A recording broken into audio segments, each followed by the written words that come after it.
basically stands at the front and does the whole Jacko bit. And then when after the first 3 rounds of Section A, he'll step back and we'll continue the rest of the sheet as normal. Okay? Cool. And then we'll get to the solos and we'll do your, you'll do your solo, etc. Yeah.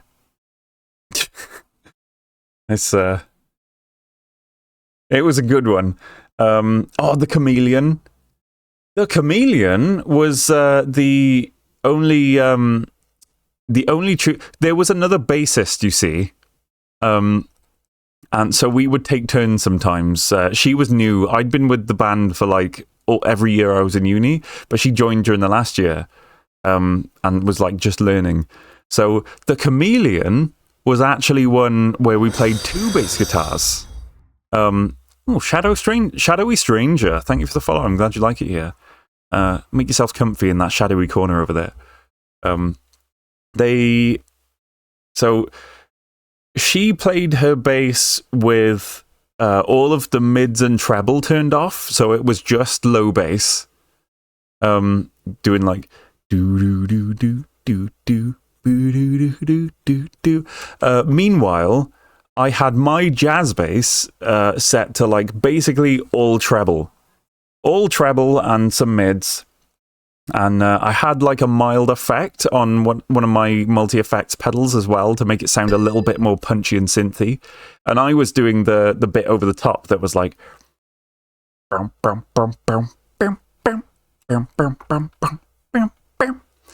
so yeah, I was like doing that bit and I was adding little flourishes and stuff while she was like laying down the lower bass. I was doing more melodic bassy stuff.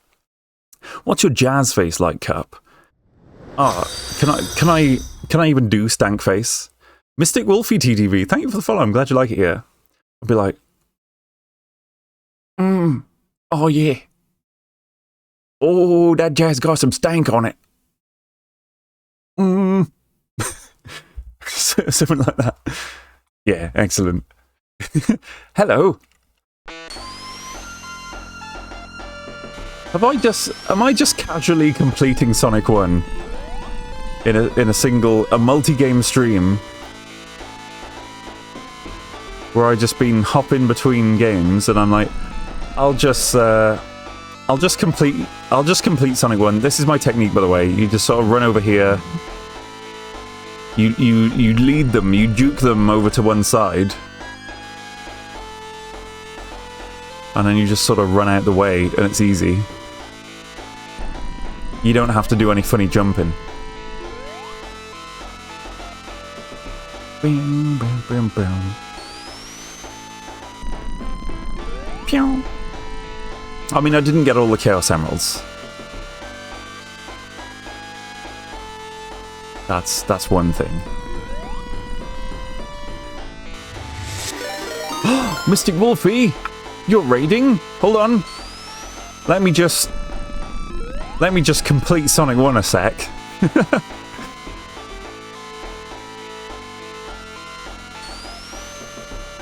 2 seconds.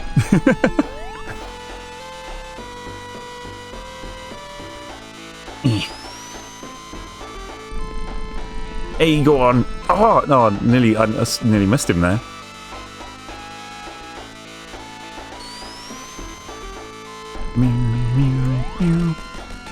Hey, there we go. Now let's watch an old man outrun a supersonic hedgehog. That's my favourite part of the game there.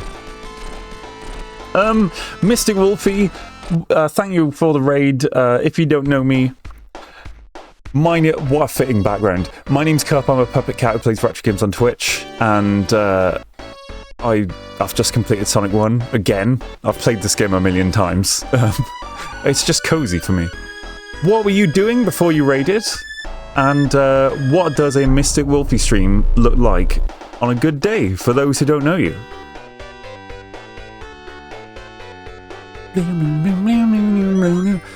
I saw you in my recommended feed, clicked on it, and it took me exactly 1.5 seconds to hit that follow icon. Thank you so much. That's really cool. That warms my heart. Mood. Money Dog knows it. Is that... What was it like when you first came in here, Money Dog? I never asked. I mean, you threw a lot of money at me, as is fitting for your name. Like straight away. It was the same thing. Oh, nice. Yeah, I was like, no brainer. I'm Mystic Wolfie. I was playing marbles on stream, but I normally play and stream Phasmophobia. Oh, nice. I like a bit of community interaction. Sometimes I do that with the Game Boy, where I let chat play the Game Boy game.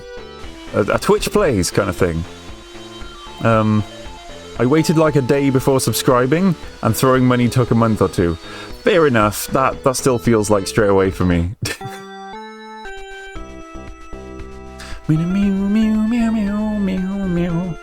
Oh yeah, I learned how to play this medley on piano. Gah. Thank you for the bits, Mystic Wolfie. That's very awesome and cool of you. My favourite end of game boss fight is probably just cause I was like, oh, it's probably just course 3. It's probably just course 3 where you can just tether, kill the bad guy's helicopter and blow him up in about 4 seconds. I like that. Starlight Zone's etched into my ears forever. Yeah. But yeah, this music medley, I learned on piano. I could play all the way through the tunes as this medley on piano. I can't anymore. But I can play Green Hill Zone, and I can play this Sonic theme as well.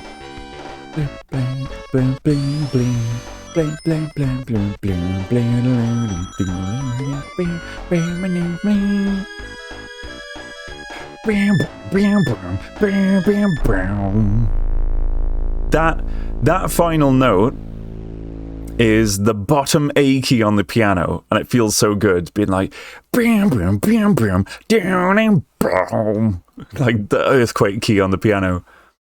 Try again. I didn't get all the Chose emeralds, as I used to call them. How do you reach on the piano? I hope you have some chocolate with great milk. difficulty. Thank you for the chocolate milk. I don't think I got much left.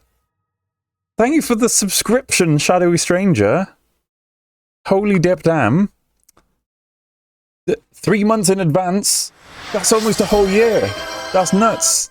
Thank you so much. You've even started a hype train. I'm going to sip some chalky milk.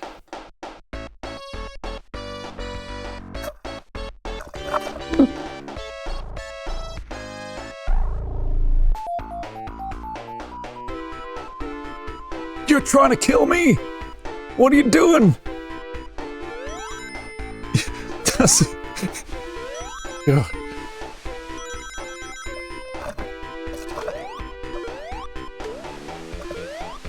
Oh, I think I've just run out of chalky milk, actually. Oh my goodness, what's going on? So we had 3 months, the hype train started. 20 bits from Care Bears. Thank you so much. That's super awesome and cool of you. Wow. 100 bits from Mystic Wolfie. What? I say again, I mean 100 bits from Mystic Wolfie. Thank you so much for the bits. Yeah, that is twice you've done that now. Why are you being so cool all of a sudden, everyone? You're rad, dude. In a world of pretty standard VTubers, you're old school and I'm down with that. I thank you so much for the compliment. I'm not one for down-talking others. I know a lot of... I'm good friends with a lot of awesome VTubers. I'm kind of in the VTuber community, even. Unlike... Because I'm sort of VTuber adjacent, if you think about it. A lot of collabs. Yeah, it's rare. Have I done it before? Have I ever collabed with a camera streamer? I might have once. I can't remember. Maybe I should.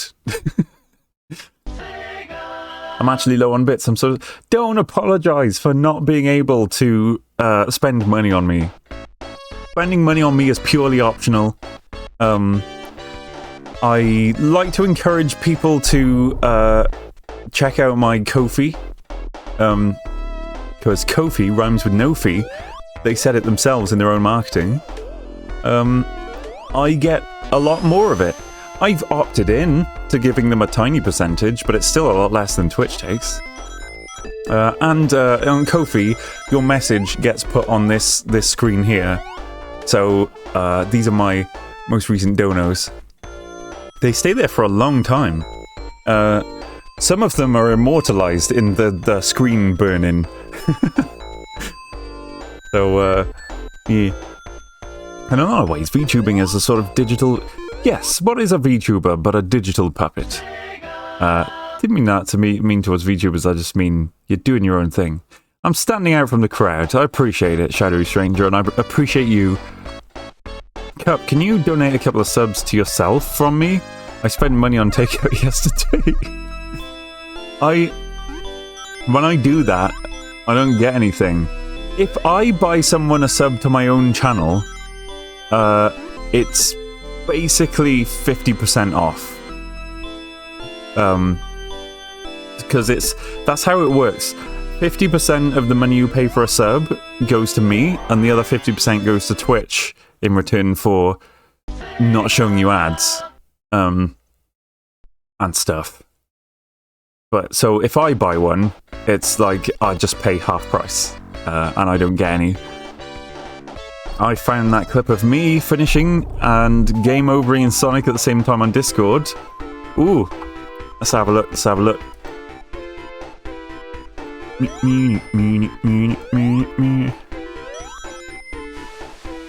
Oh, I got a bunch of DMs. And let me pause my Sonic a minute, so I can we could properly appreciate this one.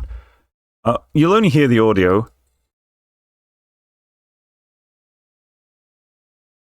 What? Oh no! I'm gonna show that on my stream. Hopefully I should just be able to drag it in.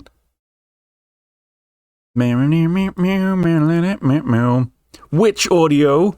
Oh, you can't even hear it because I muted the audio. Pro streamer move. Well, I mean, you'll now get the full experience when I drag it onto OBS. I got him! That's hilarious. You literally on the last thing you smashed him and then fell off the end. That's pretty great. I like that. Let me play that again. I got him!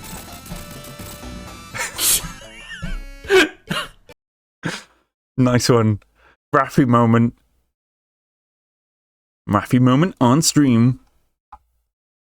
Right, I'm actually going to give you guys the TV remote for a minute, if you don't mind, because I need to go freshen up a sec, because I just finished a whole pint of chalky milk.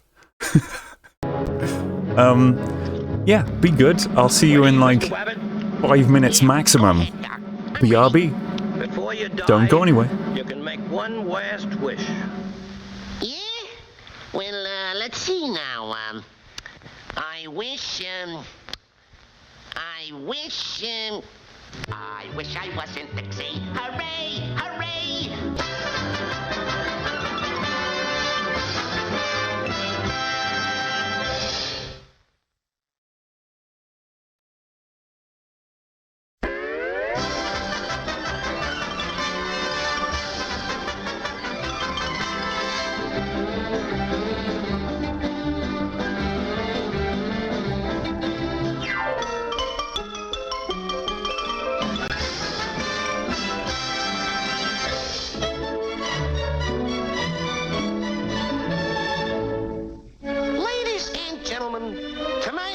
Me extreme pleasure to present our interpretation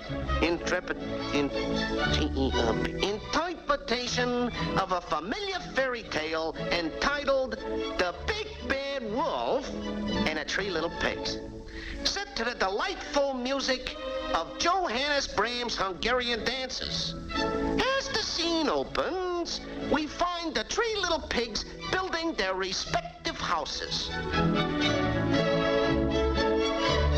Pig that built my house of straw.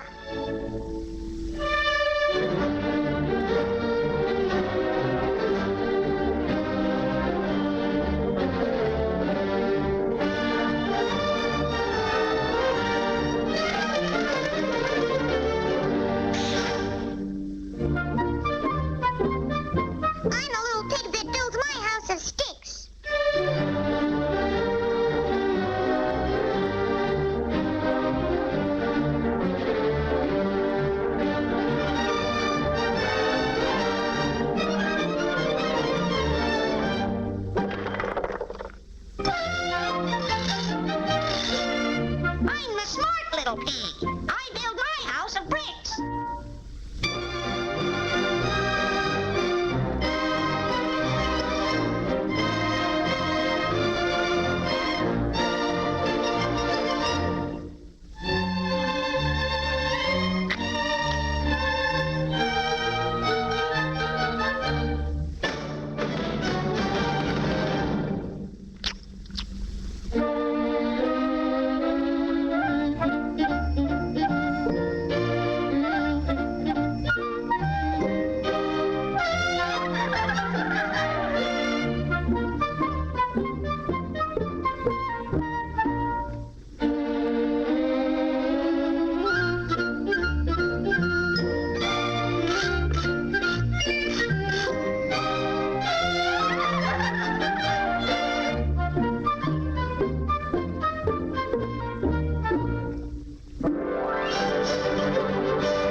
I'm back. Yo, what's the tune with this? Okay.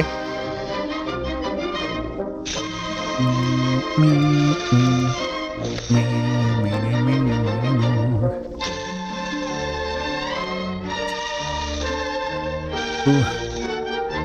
They don't make cartoons like this anymore. I like how it matches the music. It scratches my brain good. The one who built the house out of bricks started gentrification. Oh. Now this is a BRB screen. Yeah, well you get to fight over the TV channels. Guessing this was mid-70s. Back from the litter box. I am a sophisticat. I use a toilet like a big boy. Yeah, I want to know how it. You want to know how it ends? I think we're happy with cartoons, though. Yeah, it's funny watching people like fight over which TV channel you're watching sometimes. It's funny. You're like the meet the pot, the pockets, oh, that one. I can't remember. I watched that film so long ago and I wasn't interested.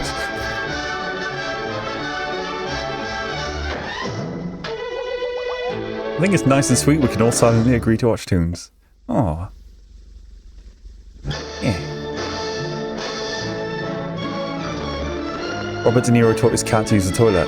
You can do that! You can do that though. Like real domestic cats, they're quite easy to toilet train like that. You can buy, you can get like, if you can balance a litter tray in the toilet bowl, so you litter train them, then move that onto the toilet bowl, and then eventually remove the actual litter tray from it, and then you've trained your cat to use a proper toilet. It's, yeah, it's very convenient, and a lot cleaner and more sanitary if you could do that. Oh my goodness, Frost! It's the best boy! Oh, thank you for raiding in, Frost. What are you, what are you doing? What's going on? What were you doing before you raided? And for those who don't know you, what does a Frost stream look like on a good day? Yeah, this might, for those who are new here, that's my main guy. That's my main guy, Frost, who gave me this pin badge on my tie, actually, many years ago now. I finished it. What did you finish? The FNAFings. You hope the wolf wins. See, number 3 knows where it's at. He's like, no, don't trust her.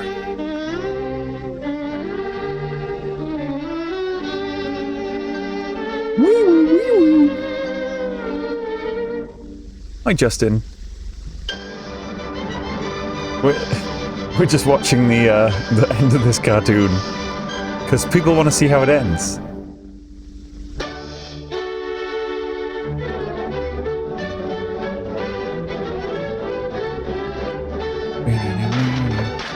I don't know what a frost stream looks like. A lot of going. You'd like frost streams? Drop him a follow.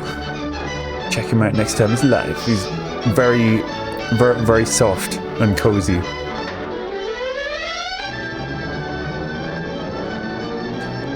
He has an elevator installed. How many floors is your house? Wow, pig number 3 really went for it.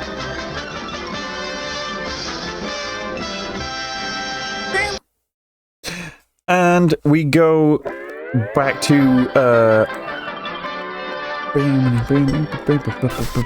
back to games. Eat the rich pig.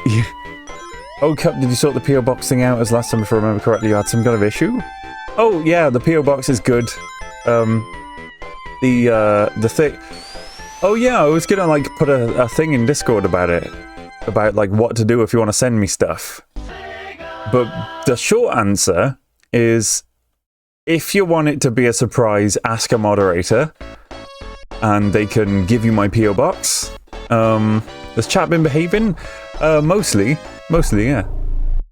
But you can also DM me and ask for my PO box, and you could post me something. Yeah, I've received a couple of like very awesome and cool things from the fans, and I showed them off on stream. I'll say yes to anything, trust. Oh my god.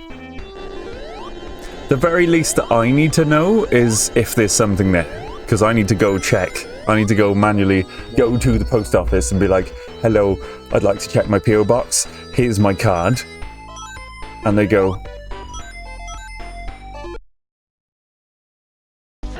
no, there's nothing for you here. So yeah, I gotta check on it every so often.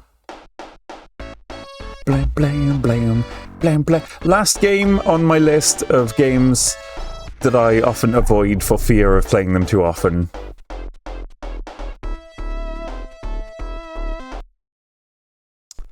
That's right. It's Road Rash 2. No! So the theme of today's stream has been games that I avoid playing because I worry that I play them too much, but as a result, I haven't actually played that much, or it's been quite a while since I last played them, and there's people who've never seen me play them. Like, literally, a few streams ago, someone was like, you should play Mega Bomberman. You'd like it. And I was like, oh, I've played that. And then I thought, and I was like, oh, actually, it's been forever ago. Gran Turismo 2, you never played that? I played that last stream, Money Dog. I played it last stream and the stream before it. I played Gran Turismo 2 all the time. Yeah, well, I don't remember. I played Gran Turismo 2 so much. This one, I don't play enough because I keep worrying I play it too much. Have you played Two Crew Dudes? No. Don't play FNAF. Okay. No problem.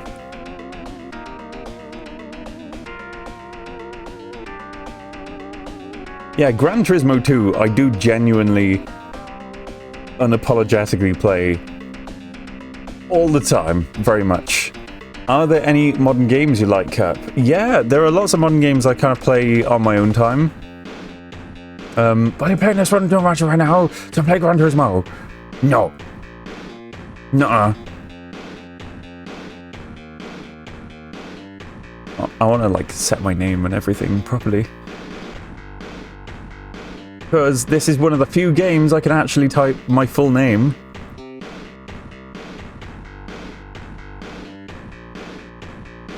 Please Overwatch 2 and nothing else is spare time. Ugh. Ew. Free-to-play team games. I say I used to play like Valorant at like silver level for a long time with like a team of friends. But that was more about the friendship. The friends I was playing with, you know. The real Valorant was the friends I made along the way. Play with my hair. Oh, I totally would. At the moment, I'm playing a lot of Dwarf Fortress. I'm just gonna jump right in and yap while I race. You know, every so often, the Dwarf Fortress comes out and I make a new fort. And I play it until I get framerate death. Cup, when are we hopping on LEGO Star Wars, the Skywalker saga together? LEGO Star Wars? Isn't that like... The whole LEGO games series feels like new to me. And I've played loads of LEGO... Hang on. Like, loads of LEGO Star Wars games with my little brother. And also, like, LEGO Dimensions and LEGO other stuff. And they all oh, for goodness sake, I just keep getting itchy. Like, my body won't let me just focus on game.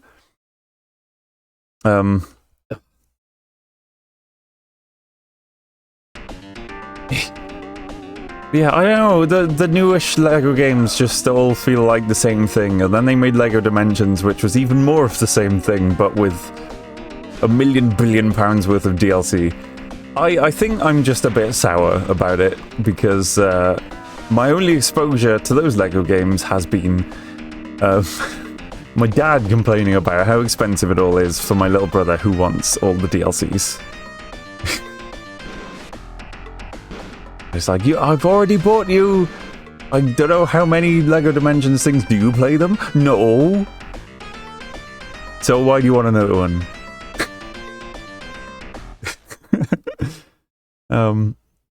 LEGO games were your childhood? LEGO Star Wars on the DS? Oh, the song names were a trip. I have no clue how they didn't get censored. Hang on, someone introduced... Oh, you introduced me to Skitchin. Yes, you did. You did, Rafi. I like Skitchin. It's nuts. You know the new FNAF is retro because the new one's set in the 70s. Hey. It's a new game. Okay, geez, we could play Risk of Rain 2 instead. Slug Cats. I used to be friend of LEGO. I was bricking it. Nice. So play it. No, it's a new game. I'm waiting for Doom Remake to be retro enough for Cup to play it. Doom 2016.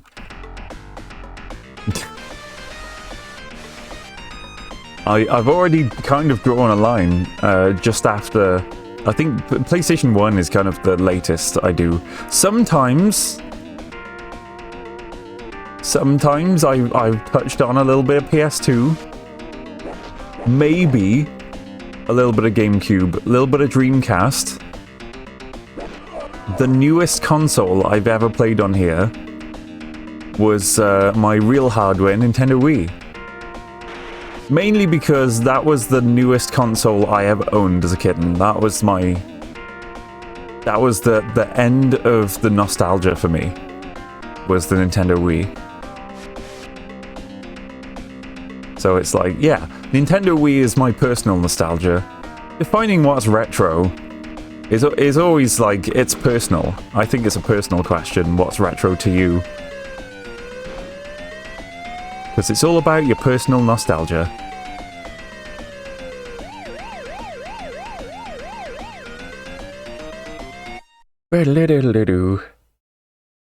Your Steam profile actually has so few games, and then a few autism games with hundreds of hours in.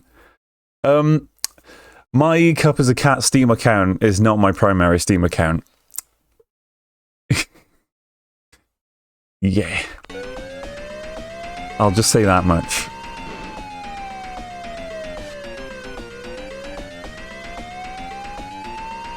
Oh my god, I've been fooled. My primary Steam account I've had pretty much since Steam was brand new. When I bought the orange box, I bought the orange box CDs, and I installed them, and they kind of installing that. It was like, oh, by the way, you want to register a Steam account so that you can download these games anytime in the future? And I was like, oh, cool. And then I made my Steam account, my first one. So my main Steam account has, I think, about 750 games on it. I got given a copy of Orange Box from someone who worked at Valve. That's so sick. Best present ever. Hell yeah. You know it. You got a race to win. Yeah, I'm like Sonic the Hedgehog for some reason. Don't question it. Oh boy. Hawaii. We're going to Hawaii, baby.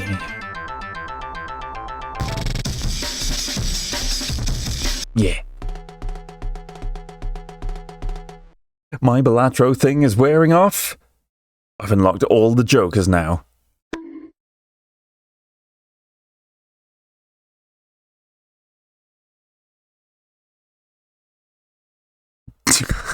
Exclamation mark clip.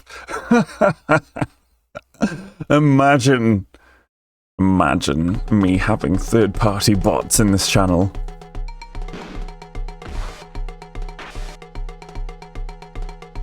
You gotta use the clip button. You gotta do the work. You gotta work for it.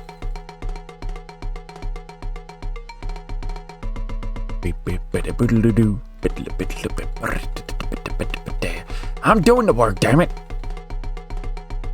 Well, work harder. Work faster. Have it on my desk by 5.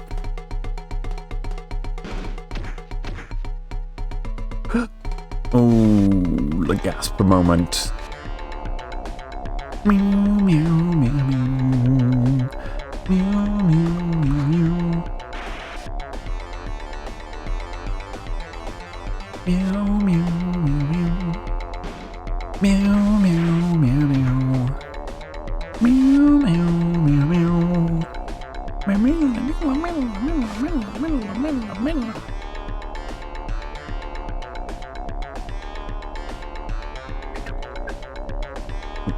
Bleep bloop. I sure hope we don't crash. You sure hope we don't crash. Yup, get ready for spam in the group about FNAF. I go lay down now. I love you. I love you too, Frost. Hang on, I really need to punch Viper. Like, one more time. Come here, Viper. Viper. Come to me and get punched like a good boy. There we go. That's what I want. And now, I can whip Officer 21 with a chain. Ah, he's left. Okay.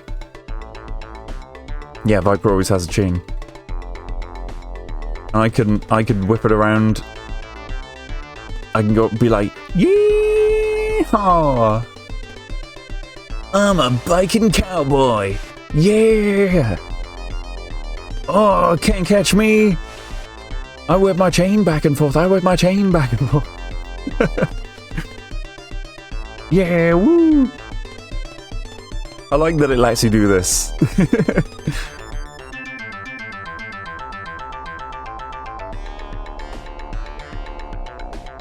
Meow, meow, meow, meow. Meow, meow, meow,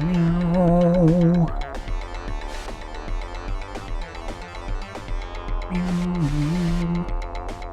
Meow. Love the music in this game. It's my favorite music. I like to learn the bass lines to these. Because even though some of these bass lines are really simple, like Arizona, I groove to it real hard.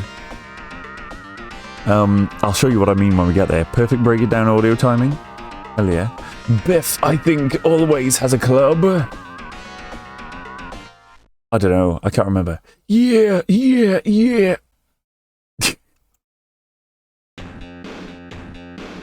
Tennessee. Traffic's light today in Motorcycle Town. That was Hawaii.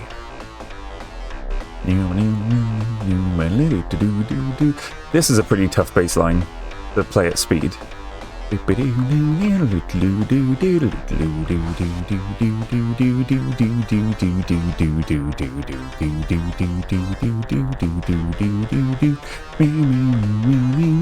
bass line has no chill. If you get a note wrong, it's game over. Lost it. Can't get it back.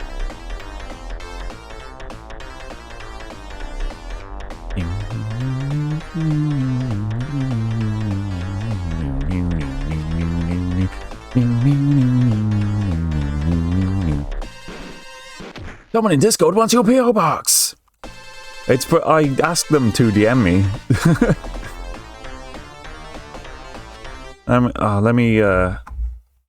Let me check.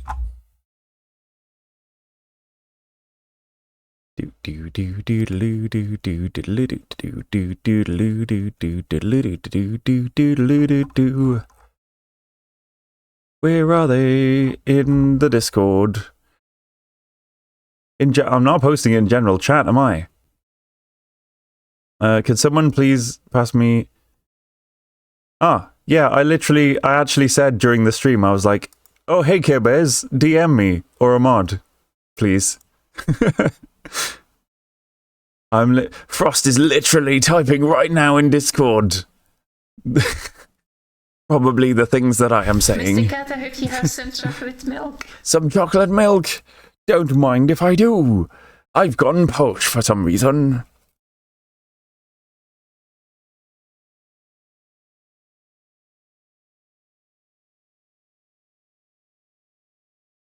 Nice. Nice. Refreshed.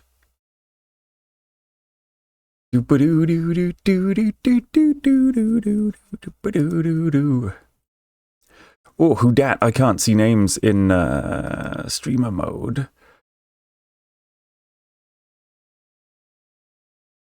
Oh, it's you. Awesome. I will check back later. Care Bears DM me. Oh, okay, cool.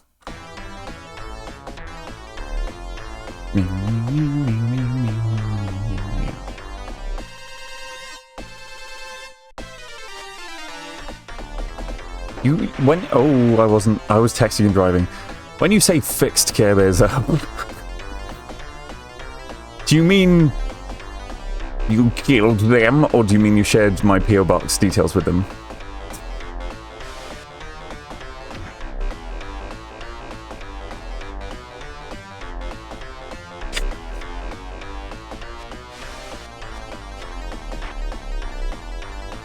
They have been taken care of. I absolutely adore that Mitchell and Webb sketch, though.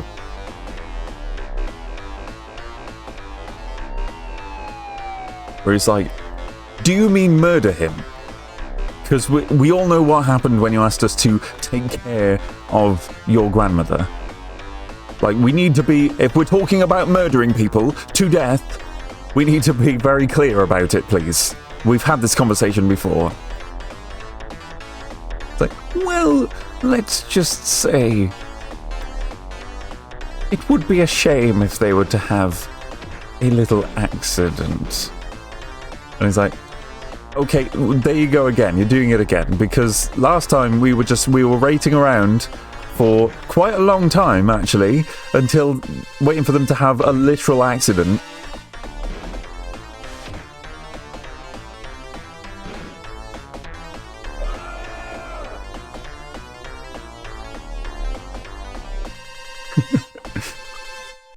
I don't even know your PO box cup. I think it's pinned in one of the mod chats. It's in one of the mod chats somewhere. Oh. I think it might be in Mods Unhinged. From when that was the Serious Mods channel. My mod channels are funny. There was the original channel just called Moderators. And that eventually, when I wanted to add new moderators who, like, I thought were going to be more serious, I made a new moderators channel, and I changed the old one to Mods Unhinged. And then, the moderators channel became Unhinged. So I made a new moderators channel.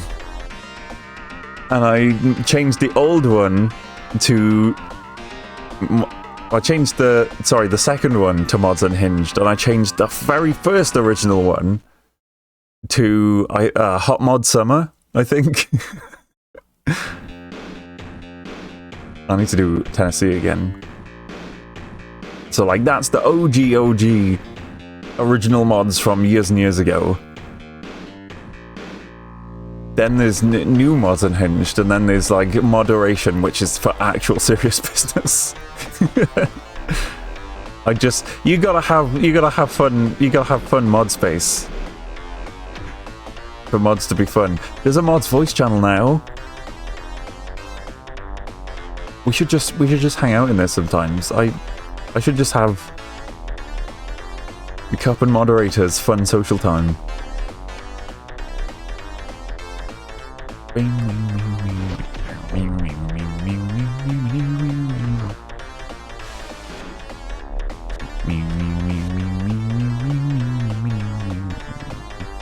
I'm down for that. Yeah.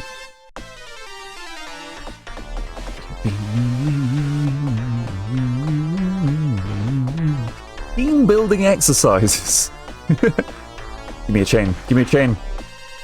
Viper. Viper. Give me a chain, Viper.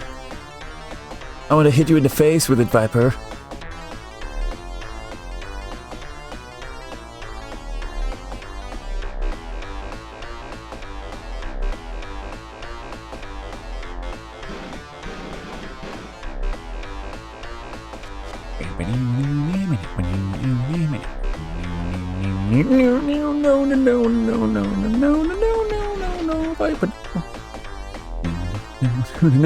No. It's the police.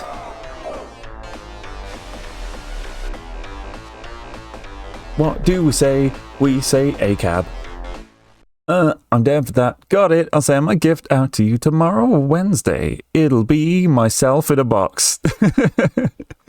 Aw, that's illegal. Where from? From where in the world are you sending?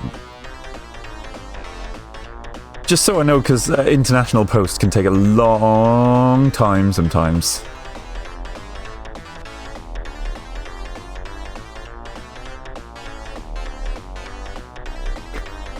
Like, oh, that's cute and illegal.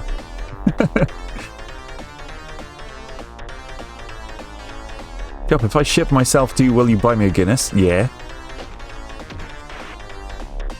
Of course I would. I gotta pay you in something. Ooh. That was pretty epic, the way that car just wiped out. With a guy in first place. I was like, right, now I just got one more to take. Oh. He hit that car. About 40 miles away. Okay, that's gonna get to me pretty fast then. I wonder if it'll get to me before Thursday, which is when I leave for France. I leave for France early Thursday morning. For 2 weeks. It's okay though.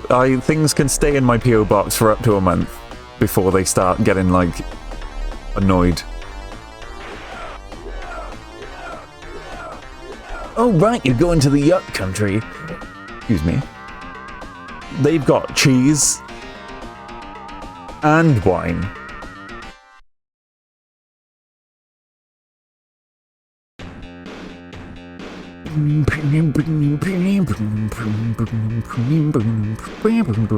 Let me open up game options, because I like to play this one on my base. It's just a fun groove.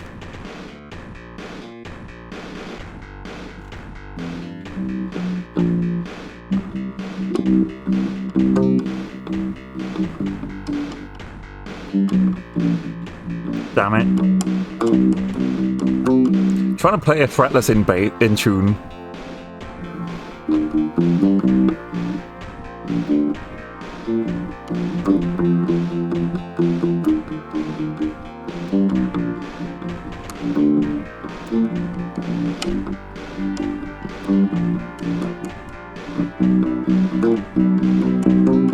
Nah. A fretless in tune? You're funny, cunt. Yeah, it's just really... It's hard to play it in tune without, like, looking at my fingers on the lines. I just like the little pops in this one. They're like... Anyway, Arizona. I wish I could play the music while paused. I love looking at photos you post up of trips where you stay as characters. Definitely something. Ah, yeah, I used to... There's a bunch of those I used to post on Twitter. I still have those. I downloaded an archive of my Twitter, which hilariously was still covered in the Bluebird branding. Bluebird branding. There's a tongue twister. Yeah, it had been X for ages, and I downloaded the thing, and it was like, oh, your Twitter download pack with the Bluebird and the Twitter.com and everything. Then I purged it. I killed my Twitter account. I deleted every post, every reply, every like, all gone.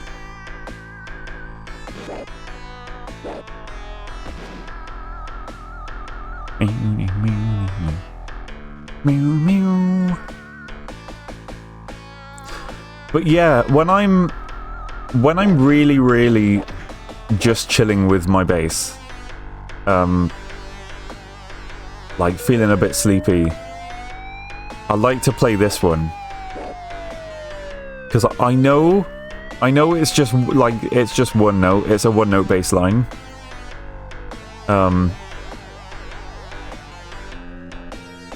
But this tune just grooves really hard. You know, and sometimes I'm just like doing the tune with my mouth. I'm just like, meow meow, meow meow meow meow meow, meow meow, meow meow meow meow, meow meow. Bleep bloop. 200 coins well spent. Meow meow meow meow meow meow.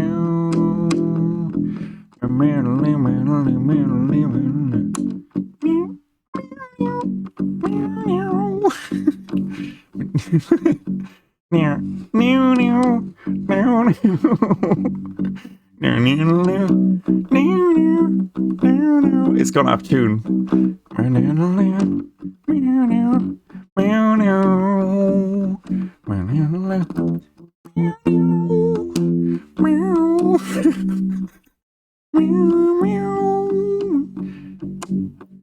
And then when the key change.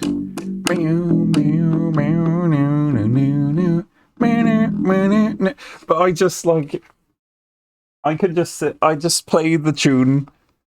I just like open the Road Rash soundtrack thing on YouTube. I just groove to that for like an hour. One note bass line, but who cares? Who cares when it goes that hard?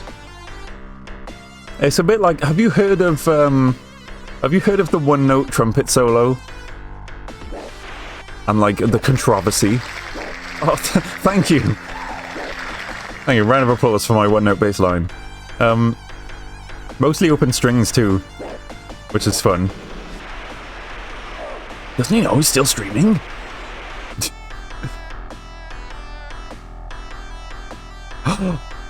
Whoever gets to the bike last is gay.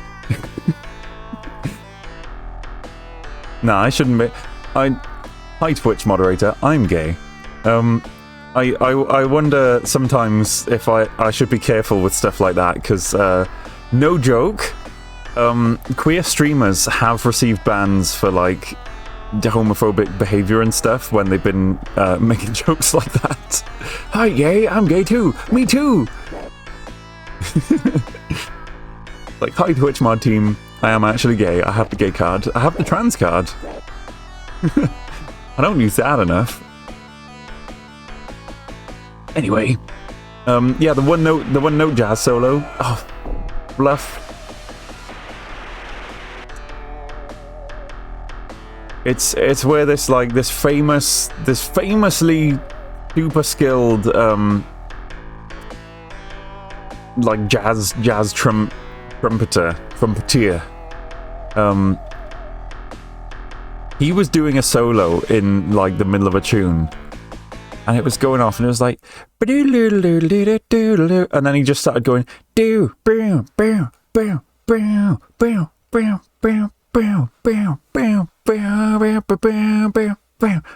and like the crowd was going wild. They were going absolutely nuts for it. There was like people falling all over each other, and he kept playing that one note for so long, and it's gotten a lot of like guess you're not interested. I'll just carry on. Queer streamers get banned for the slightest little joke, but I report someone in a big chat for calling gay people a slur, and 2 weeks later their account's still intact. It's not fair, is it? Good mate. Oh, are you off to bed, Money Dog? Thanks for being here. Likely related to how much they earn for Twitch, etc. It's messed up. It is messed up. But no, I said good night because you slept. Oh. Anyway, I will finish about that one note solo. So he was playing one note for ages, and lots of people were like, why is that considered such a good solo? He's only playing one note, there's no skill in it, etc. But it's not about the technical skill. He was like the best analysis I've seen of it. Oh, I didn't win Arizona. I gotta win it properly, first place.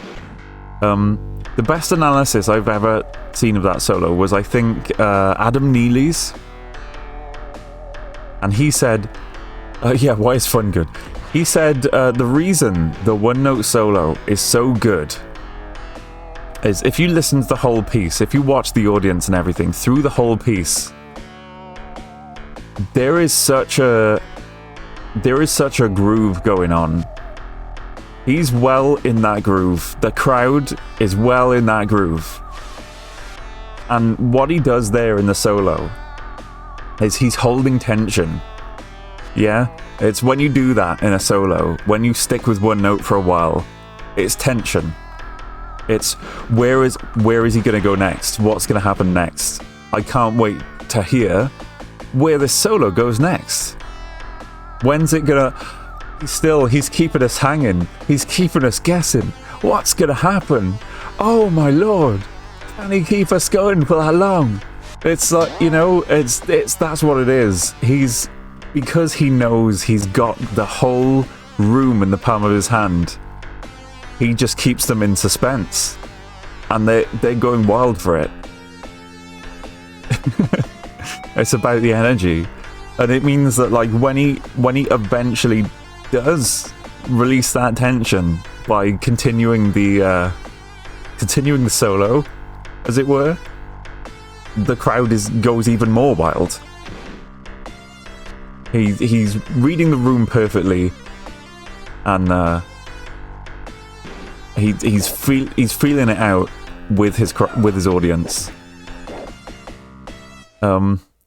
I hate Adam Neely because I really can't stand his attitude and personality and video style, but his videos are having too good information to pass on. I like Adam Neely. I know what you mean about his attitude though. He's like, I'm an American guy, and it's not this thing that people say it is, and I'm gonna be a dick about that for just a second, if you don't mind, because there's a point to be made here. I understand exactly what you mean about the vibe. I do like his videos though, a lot. I cannot take another hit from that chain. I'm in risky territory.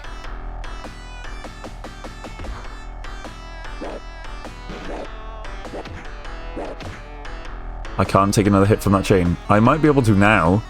I've recovered a bit. Here we go. That's what it's about.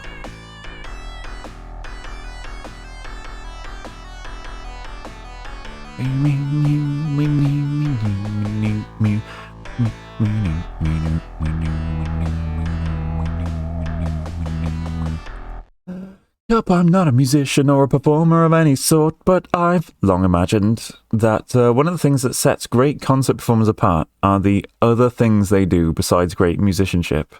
Exactly. It's working the crowd. It's holding tension when you can hold tension. It's you know, following the crowd's direction as well as your own. It's just being a good entertainer. It's so many different things. Dude, I'm losing my mind when he does that. But then he usually follows up by actually talking about what I'm interested in. So I keep watching. You keep watching. There are a lot of YouTubers who Khalib and Red Robot. Thank you for the follow. I'm glad you like it here. I hope I pronounced that right. There are G Puddin'. Hey, sup? Sup, G? 4 out of 5 tracks. Okay. What can we do at the bike shop? And what was I about to say? There are several YouTubers who they make videos I'm very interested in, usually about engineering and stuff. But they have certain like YouTuber traits that I don't like. One of them is just incorrect emphasis. So, like for example, and this is a bad example because it's not about a subject I'm interested in, but I watched a video by this linguist, a very smart linguist who studies language and he enjoys new slangs and things like that. But he was talking about strong and weak forms and how a lot of YouTubers seem to use them so incorrectly. And the example he showed was someone who I know who you're talking about. Yeah, I can't remember his name. The example he gave was someone being like, so this is the behavior of the iPad Pro, whereas what we have here is on the MacBook Pro. And he's like, he's used the strong form on the word Pro, but the word Pro is the same in both of these. What he should have emphasized with strong forms is this is the thing on the iPad Pro, and this is the thing on the MacBook Pro, because iPad and MacBook are the differentiating factor. That's the bit you have to emphasize. The rest is less important because it's the same. And he was like going on about this and how YouTubers do that all the time. Scarto7, thank you for the follow. I like to think that's Scart with a little saluting button on the end. Dude, influencer voice is driving me insane. Yeah, right. I avoid most inflection and strong and weak form problems by having autism and speaking monotonously sometimes. Anyway, so there's weak and strong forms being all wrong. And there's also this thing, I was trying to tell Frost and Lily about this the other day, and they didn't quite know what I mean. There's a trait of certain American accents where they kind of have this like kind of throat clearing sound that kind of shouldn't be there. Like when they're saying words like quality, and it's like instead of coming out as quality, it's like quality, and I'm like, ew, don't do that. Stop it. And like, I know it's just the way they speak, right? It's nothing. You can't. They can't do anything about it. It's like it's part of their accent or whatever. But I keep noticing it, and I'm like, no, stop with the in words where it doesn't. It's not needed. But yeah, it's the tism. It's the tism. I just pick up on little things like that, and I'm like, that enrages me for reasons I cannot control. Road Rash 3DO, I love. No. System, SMD. Sega Mega Drive. This is the Sega Mega Drive Road Rash 2. Road Rash 2, it says over here. I love my little camera buttons. Quality, yeah. Get out of here, Lawson. Yes, yes. Alright, that was just a little excuse to show off my stream layout.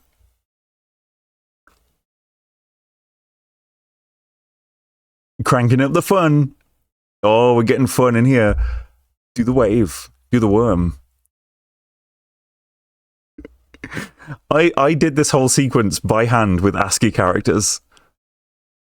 They're all ASCII characters. There's no bitmap drawing involved. It's 100% ASCII. Okay, there was a bit of bitmap in this one, actually. I drew custom characters for that one. With the little cupcats and the XYAB. The PlayStation buttons also. What was next? Where does it go next? Where do we go now? Where do we go? Oh, the stars, the ASCII symbols again. Join the Discord! Little custom Discord logo I did. And we're cranking up the fun again. We're back to the start of the loop. I'm just showing off. I get wound up by people saying, basically. Yeah, my little brother does that a lot, and my dad calls him out for it. I'm American. I pronounce quality. I'm not sure. Sorry, I'm American. I pronounce quality. I'm not sure if that comes out clearly via. That's a false rotic. I'm not sure if that comes out clearly via text. Let me know if I should type louder. See, putting on a fake American accent, I put false rotics in there sometimes. Like, via is, in an American accent, that's via or via. Not veer. Anyone who joins the Discord gets a free bus throwing it back from yours truly. They're on Twitch. They're on Twitch, Money Dog. I mean, they're animated. Oh, I forgot to announce. New Twitch emote, everyone. Hello, new Twitch emote. The Retro Crime Bus is a Twitch emote now. just completely, shadow dropped it. Yeah. little two-piece emote. The funny thing is, though, on Discord, because it seems to auto-add non-animated versions of the Twitch emotes. The idea being, only Twitch subscribers get access to those, but it's a bit weird. I can't turn it off. So I re-upload the emotes anyway.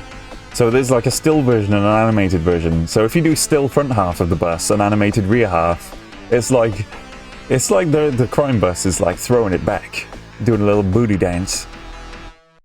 Is this the same as the Mega Drive? It is the Mega Drive. Oh, but I love Road Rash 3DO. No, it's a different game. The 3DO Road Rash is the one that's also on PlayStation 1, I believe. I can't make it throw it back if I only have the animated ones, SMH. Same name and publisher. Very different game. Okay, thank you. It really forces the separation, huh? Yeah, it does on Twitch. There's always going to be a big gap there. It's annoying. If you try and remove the gap, you just kind of break the emotes. It's real pain in the butt. Try and put the emotes down and like just go back and backspace the gap. which is how do you say it? Cringe. A wonderful Christmas treat, which is ironic because the Retro Crime Bus isn't a Christmas song. Yeah. I like that. It's my anti-Christmas song. It's a Retro Crime Bus. Nothing to do with the time of year. I just want to do crimes that I have a bus. Retro Crime Bus. And it's got like jingly bells in it.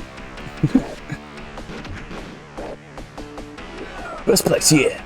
I made sure there wasn't a gap when I sent it. It still auto-added to space. That sucks. Yeah, it came from, I was like, ooh, Retro Christmas, Retro Crimbus, Retro Crime Bus, and lo, the pact was sealed. I have qualified. I will now go to the bike shop. I will buy the Banzai 600 Nitro. The purple bike, the cheapest Nitro-equipped bike.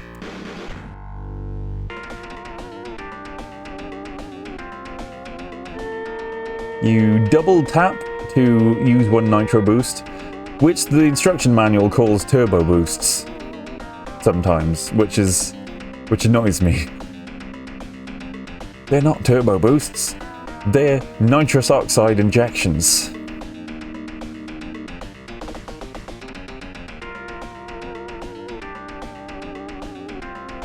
Which makes your engine more powerful because there's a lot more oxygen in nitrous oxide than there is in air.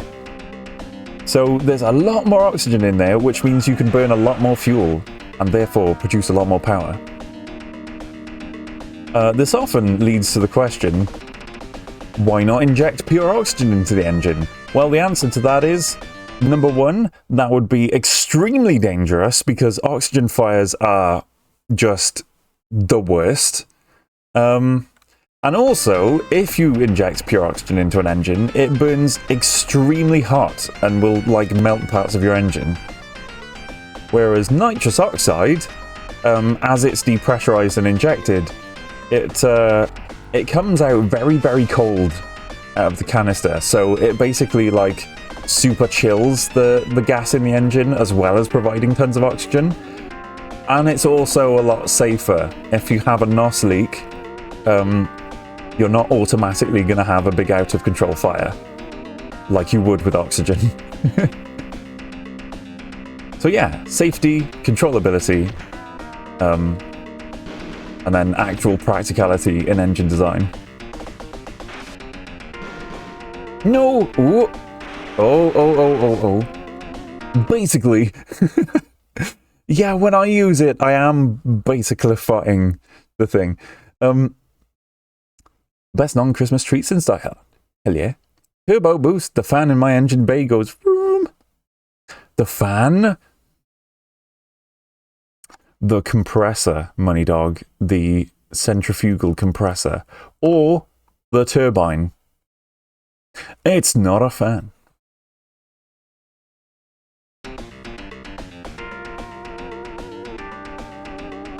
Compressors are just cool fun. No, a fan wafts air in a different way to a compressor. Fans move volumes of air. Compressors increase the air pressure. They're different in purpose and design. Oh, okay. Okay, nerd. This feels like the spoiler versus wing argument all over again.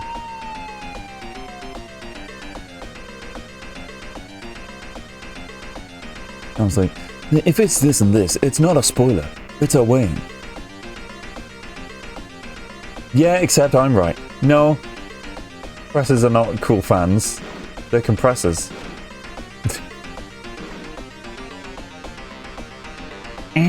Why do I keep, like, losing control with so much air and stuff?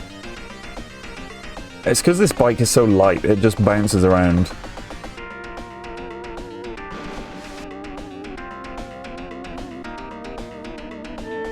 There we go. It's like saying cars are not cool rocks. What?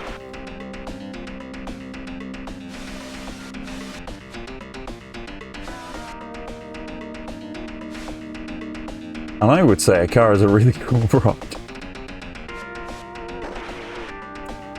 Okay. Why?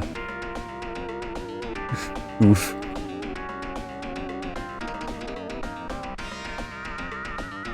Watch this. Watch this funny. Oh, I got run over by the recovery truck. How did you manage to do that? Crashing a lot. Bogus, dude. You're thrashed. No money for repairs. Game over. I've never got a game over in Road Rash before. What the heck? What the hecky? Wow.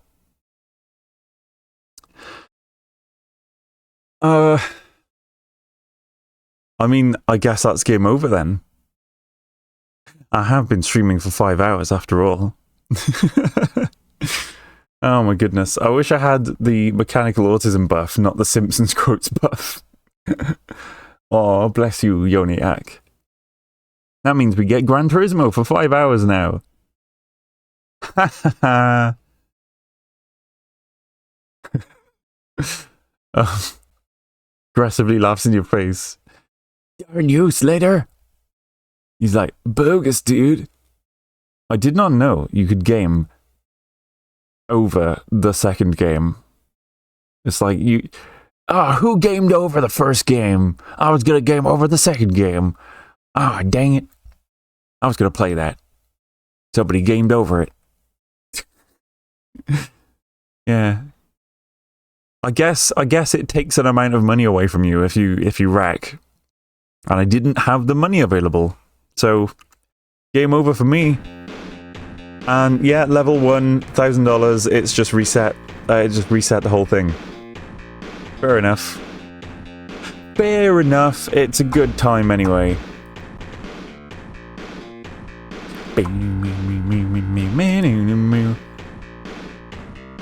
I'm gonna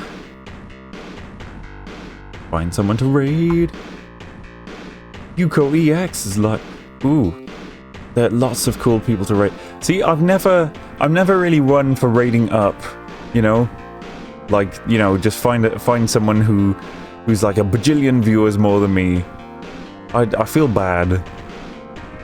I'd rather share my community with someone cool who could someone cool and unknown. You should raid R for why? Is he streaming? Is he streaming? I don't see him being live right now. No. Oh, it's Kath Andre. No, not live. No, but you should keep streaming until he goes live. When does he go live? When does our funny little TV head go live? When is that? I don't know, like Wednesday? Okay, I thought you were like, oh no, he's gonna be going live like any second now. You noob. Right, what do we got here? We got... Once again, we got like a bajillion excellent choices. Lots of cool streamers being cool. Lots of people who deserve your views.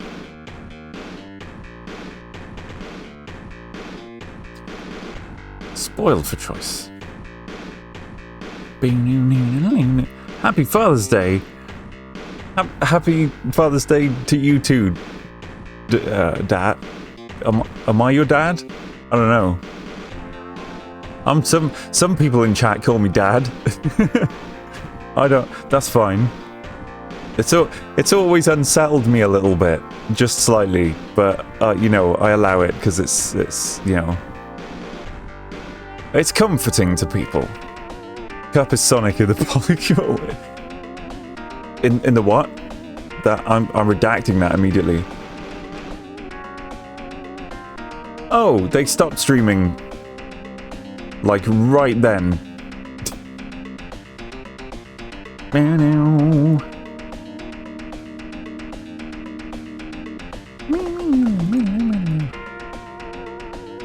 Okay, what is this person doing? Let's have a little snoop. Let's unmute for a sec. Oh, you're level 3. Oh, too easy. I'm level 3. Bam. Okie dokie. I called you uncle. Aw. They're redacted, sorry. You're not my dad, but you're a cool uncle. Cool Uncle Cup. Yeah, okay, there's a cool VTuber I've been a follower of for a long time, who I have not raided in a long time. I will raid them. They're playing Ark Survival Evolved, and they're tagged as an 18+ streamer, so kids go to bed. But they're not a lewd streamer or anything, they just use the, you know, they swear sometimes.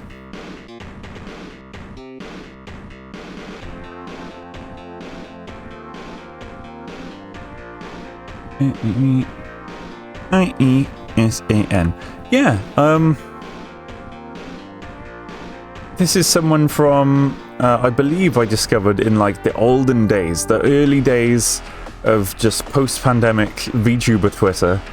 Yeah, I've just been quietly following. They seem really cool. And I think you'll think they're really cool too. We got raid messages. Make sure you use them. I fixed the timing so that the messages appear in the correct order now. See, raid message for subs, and then that one, and then raid message for followers is that one. They work now! Damn, I was literally gonna actually go to bed as well. Ah, well, maybe when I raid in, give Zavi a follow. But yeah, I'm gonna stream on Tuesday night as usual. I stream every Tuesday night. Even when I'm on holiday, I'm gonna do something. I'm gonna do mobile streams. This Tuesday will be a normal one. I might be able to stream tomorrow, which is unusual. A Monday evening stream. What, who knows? Keep your notifications on? Maybe. I don't know. Probably not. I don't know. I don't want to promise anything. But, you know, watch this space. Anyway, be good. I'll see you all real soon. Thank you for your glorious company. Bye for now.